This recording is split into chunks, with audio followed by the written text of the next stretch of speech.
दादी दोस्तों, स्वागत है आप सभी का एक बार फिर से। माँ भगवती की कृपा आप और आपके परिवार पर सदा सर्वदा बनी रहे। दोस्तों, यदि आप अपनी लाइफ में नया कुछ सीखना चाहते हैं तो चैनल को सब्सक्राइब जरूर करिएगा। दोस्तों, जब जब भी असुरों के अत्याचार बढ़े हैं और धर्म का पतन हुआ है, तब तक भगवान ने पृथ्वी पर अवतार लेकर सत्य और धर्म की स्थापना की है। इसी कड़ी में भाद्रपद माह के कृष्ण पक्ष की अष्टमी को मध्य रात्रि को अत्याचारी कंस का विनाश करने के लिए मथुरा में भगवान कृष्ण ने अवतार लिया। चूंकि भगवान स्वयं इस दिन पृथ्वी पर अवतरित हुए थे, अतः इस दिन को कृष्ण जन्माष्टमी अथवा जन्माष्टमी के रूप में मनाया जाता है। दोस्तों, 2023 में जन्माष्टमी कब है, 6 या 7 सितंबर? व्रत किस दिन रखें? निशिता काल का पूजा मुहूर्त कब है?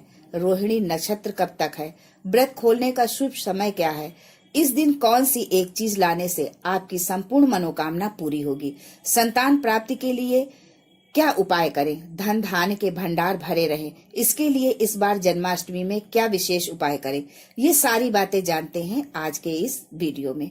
लेकिन उससे पहले आपसे रिक्वेस्ट करती हूँ कि वीडियो को लाइक जरूर करिएगा, दोस्तों को शेयर कर दीजिएगा, और अगर आपने अभी तक चैनल को सब्सक्राइब नहीं किया है तो चैनल को सब्सक्राइब करके बेल आइकन जरूर दबाइएगा। दोस्तों, कृष्ण जन्माष्टमी भाद्रपद की अष्टमी तिथि को मनाया जाता है। जन्माष्टमी भारत के हर कोने कोने में ही नहीं बल्कि इसे विदेशों में भी बड़े धूमधाम से मनाया जाता है।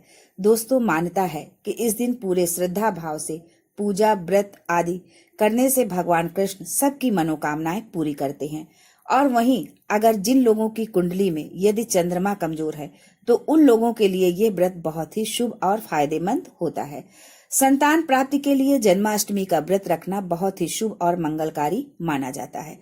मान्यता है कि जो भी स्त्री जन्माष्टमी के दिन भगवान लड्डू गोपाल को झूला झुलाती है तो उसके शीघ्र ही विवाह के योग्य बन जाते हैं और भगवान कृष्ण की तरह सुंदर छवि वाले पुत्र की माता बनने का सौभाग्य मिलता है। यदि आप संतान प्राप्ति की इच्छा रखते हैं या विवाह की, तो इस वर्ष जन्माष्टमी पर पूरे श्रद्धा भाव के साथ जन्माष्टमी का व्रत अवश्य रखें और कान्हा को झूला अवश्य झुलाएं। भगवान कृष्ण आपकी मनोकामना अवश्य पूरी करेंगे। दोस्तों, जन्माष्टमी की पूजा मध्य रात्रि को की जाती है, इसलिए इस वर्ष भगवान कृष्ण का जन्म उत्सव 6 सितंबर 2023 बुधवार को मनाया जाएगा। इस दिन भगवान कृष्ण का 5250वां जन्मोत्सव मनाया जाएगा। दोस्तों, जन्माष्टमी 2023 पूजा का शुभ मुहूर्त 6 सितंबर 2023 दिन बुधवार को रात 11:57 से 12:42 के बीच जन्माष्टमी की पूजा की जाएगी। आपको बता दें, कान्हा का जन्म रोहिणी नक्षत्र में हुआ था। 6 सितंबर को रोहिणी नक्षत्र की शुरुआत सुबह 9:20 से हो रही है। अगले दिन 7 सितंबर को सुबह 10:25 पर इसका समापन हो जाएगा। वहीं जन्माष्टमी व्रत का पारण 7 सितंबर को सुबह 6:02 या शाम 4:14 के बाद किया जाएगा। दोस्तों, वहीं गृहस्थ और वैष्णव संप्रदाय के लिए जन्माष्टमी की तिथि आपको बता दें। गृहस्थ और वैष्णव संप्रदाय के लोग अलग अलग दिन कृष्ण जन्माष्टमी मनाते हैं। ऐसे में 6 सितंबर 2023 को गृहस्थ जीवन वाले लोग और 7 सितंबर 2023 को वैष्णव संप्रदाय के लोग कान्हा जी का जन्मोत्सव मना सकते हैं।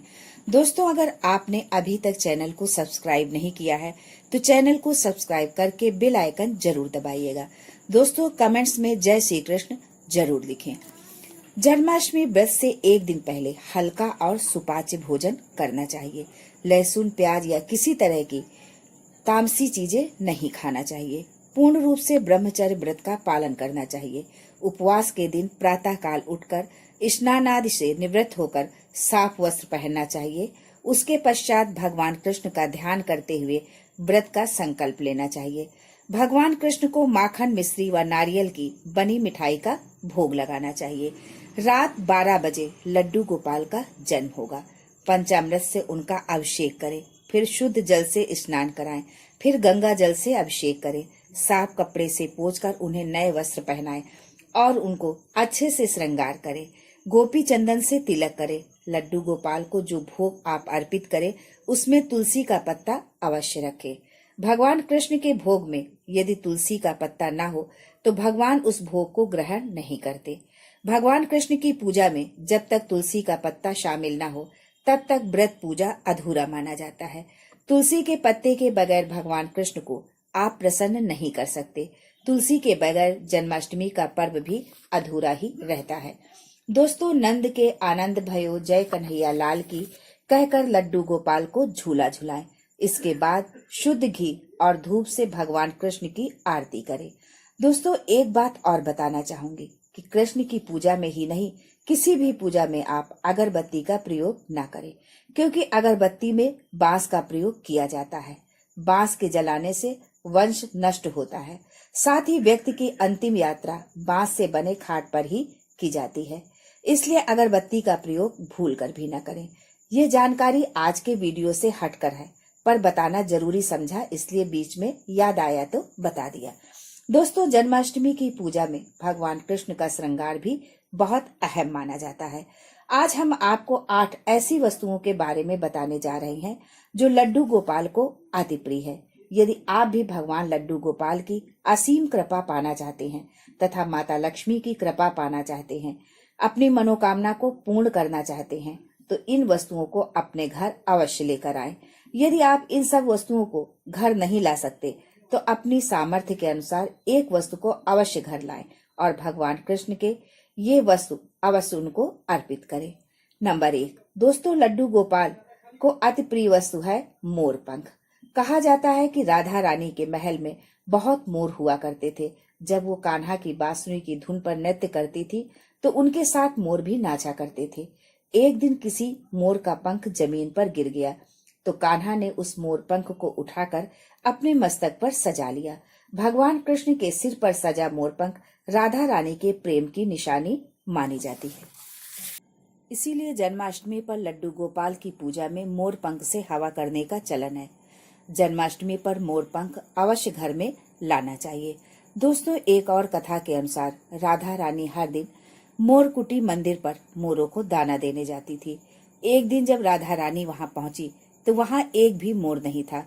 ये देखकर राधा जी उदास हो गई तो कान्हा ने राधा को प्रसन्न करने के लिए स्वयं मोर का रूप धारण कर लिया और वहां पहुंच गए। राधा जी कान्हा का ये रूप देखकर बहुत प्रसन्न हुई। दोस्तों, मोरकुटी मंदिर में आज भी मोर रूप में राधा कृष्ण की पूजा होती है। इसीलिए भगवान श्री कृष्ण को प्रसन्न करने के लिए मोर पंख को अवश्य ही शामिल करना चाहिए। हिंदू मान्यताओं के अनुसार यदि घर में मोर पंख है तो अमंगल नहीं होता है। विशेष रूप से कहा जाता है कि मोर पंख से बुरी आत्माएं नहीं आती हैं। भगवान कृष्ण ने मोर पंख को अपने मुकुट में स्थान देकर उसे सम्मान दिया। वास्तु के अनुसार मोर पंख घर से अनेक प्रकार के वास्तु दोष को दूर करता है, सकारात्मक ऊर्जा को अपनी ओर खींचता है। मोर पंख मोर से अलग होने के बाद भी जीवित रहता है, तभी तो इसका सकारात्मक प्रभाव अपना असर तेजी से करता है। दोस्तों, दूसरी चीज है बांसुरी। भगवान राम की पहचान धनुष है तो लड्डू गोपाल की पहचान है बांसुरी। भगवान कृष्ण की बांसुरी की मधुर ध्वनि सुनकर गोपियां उनकी ओर खींची चली आती थी। भगवान कृष्ण की बंसी प्रेम और आनंद का प्रतीक है। कृष्ण गोपियों के साथ बंसी की धुन पर रास रचाते थे। बंसी की धुन सुनकर गोपियां सुध बुध खो देती थी। कृष्ण के प्रेम में सब कृष्णमय हो जाती थी। जन्माष्टमी के दिन भगवान कृष्ण के श्रृंगार में बांसुरी को अवश्य शामिल करें। गृहस्थी में प्रेम और आनंद बना रहता है यदि आप भगवान कृष्ण के श्रृंगार में बांसुरी शामिल करते हैं। भगवान कृष्ण को बांसुरी अर्पित करने के साथ ही आप अपने घर में बांसुरी को अवश्य ही लाएं। यदि घर में कहीं वास्तु दोष है तो वहां बांसुरी लगाने से वास्तु दोष दूर हो जाता है। लेकिन ये जरूर ध्यान रखें कि बांसुरी कभी सीधी नहीं लगाना चाहिए। बांसुरी हमेशा तिरछा लगाने से ही लाभ मिलता है। साथ ही बांसुरी का मुख हमेशा नीचे रहना चाहिए। यदि दाम्पत्य जीवन में कलहपूर्ण वातावरण रहता हो तो सिरहाने पर बांसुरी रखकर सोने से बहुत अधिक लाभ मिलता है। दोस्तों, तीसरी चीज है मोर मुकुट। ज्योतिषी गणना के अनुसार ऐसा माना जाता है कि भगवान कृष्ण की कुंडली में काल सर्प योग था, इसीलिए वो सदैव अपने मुकुट पर मोर पंख धारण करते थे। मोर और सर्प में भीषण शत्रुता होती है, इसीलिए मोर मुकुट धारण करने से काल सर्प दोष कम होता था। यदि आप भगवान कृष्ण की पूजा में मोर मुकुट उन्हें पहनाते हैं तो काल सर्प दोष समाप्त हो जाता है। दोस्तों चौथी चीज है माखन मिश्री। नंद के गोपाल को माखन अति प्रिय है। कहते हैं कि जिस रात कृष्ण का जन्म हुआ था उस रात गोपियों ने स्वप्न में देखा था कि लड्डू गोपाल माखन मांग रहे हैं। कान्हा को माखन इतना प्रिय था कि वो बचपन में गोपियों की मटकियों से माखन चुराकर वह मटकियां तोड़कर माखन खा लिया करते थे, जिसकी वजह से इन्हें माखन चोर भी कहा जाता है। दोस्तों कान्हा के भोग में माखन मिश्री को अवश्य शामिल करना चाहिए। माखन मिश्री का भोग लगाने से आरोग्य की प्राप्ति होती है। धन की देवी माँ लक्ष्मी आपके घर में धन की वर्षा करती है। पांचवी चीज है पालना। भक्ति भाव के भूखे बाल गोपाल को झूला झुलाने की परंपरा है। ये ठीक उसी प्रकार से है जैसे कि बच्चे के जन्म के बाद उसे पालने में झुलाने से आनंद की प्राप्ति होती है। उसी प्रकार भक्तजन अपने प्रभु के बाल स्वरूप को पालने में झुलाकर परम सुख की अनुभूति करते हैं। दोस्तों पालने में झुलाने से या भेंट करने से पुत्र की कामना रखने वाली स्त्री को लड्डू गोपाल की तरह ही सुंदर और मोहक छवि वाले पुत्र की प्राप्ति होती है। दोस्तों छठी चीज है पीले वस्त्र। दोस्तों जन्म के समय लड्डू गोपाल को पंचामृत से स्नान कराने के बाद पीले रंग के वस्त्र पहनाए जाते हैं। इसलिए यदि आप भी जन्माष्टमी का पर्व मनाते हैं तो इस वर्ष पूजा में पीले रंग के वस्त्र अवश्य शामिल करें। पीताम्बर प्रेम और त्याग का प्रतीक है। दोस्तों सातवीं चीज है गौ। भगवान कृष्ण का धाम गोलोक माना जाता है। गाय भगवान की सहचर है। भगवान लड्डू गोपाल की पूजा में गाय की बछड़े के साथ पूजा करना सुख समृद्धिदायक माना जाता है। पुराणों में गाय को धन का प्रतीक माना गया है। भगवान धन रूपी गौ की सेवा करते हैं, उसकी रक्षा करते हैं। ज्योतिष शास्त्र के अनुसार गाय में गुरु ग्रह का वास होता है। यदि किसी की कुंडली में गुरु नीच स्थिति में है तो उसे गाय की सेवा करना चाहिए। ऐसा करने से वो इस ग्रह की कुपित दृष्टि से बच सकता है। इसके अलावा वास्तुशास्त्र के अनुसार पूजा स्थान अथवा बैठक के कमरे में ईशान कोण में चांदी की गाय और बछड़ा रखने से भाग्योदय होता है। दोस्तों जन्माष्टमी से पहले आप चांदी के गाय बछड़े लाएं और आप चांदी के नहीं ला सकते हैं तो मिट्टी के लाएं या गाय बछड़े की तस्वीर भी आप कमरे में ईशान कोण में लगा सकते हैं। दोस्तों आठवीं चीज है गीता की पोथी। दोस्तों महाभारत के युद्ध में अपने प्रिय सखा और श्रेष्ठ धनुर्धर अर्जुन को गीता का उपदेश दिया था। गीता मोह पाश से छुटकारा देने वाली है। गीता पढ़ने या सुनने वाला इस संसार के सुख भोग कर बैकुंठ धाम में निवास करता है। गीता मोक्षदायिनी है, इसलिए भगवान की पूजा में गीता जरूर रखना चाहिए और रात में जागरण करते हुए गीता का पाठ अपने परिवार व इष्ट मित्रों के साथ अवश्य करें। जन्म